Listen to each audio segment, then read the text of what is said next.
నమస్కారం ఘంటారావానికి స్వాగతం. ముందుగా ప్రధానాంశాలు. రాజధాని శంకుస్థాపన ఏర్పాట్లపై ముఖ్యమంత్రి సమీక్ష, త్వరగా పూర్తి చేయాలని ఆదేశం.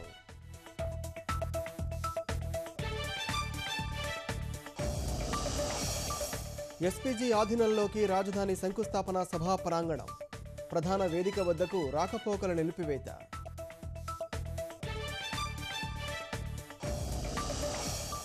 అమరావతికి ఆటపాటలతో కళాకారుల ఆహ్వానం, పండుగలా చేసుకుందామన్న వంగపండు.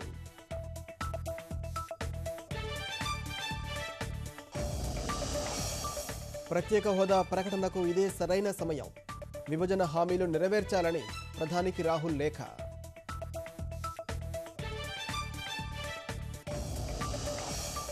ప్రపంచ సంక్షోభం సమయంలోనూ మెరుగైన వృద్ధి రేటు, నల్లధనం నివారణకు చర్యలు తీసుకుంటామన్న ప్రధాని మోదీ.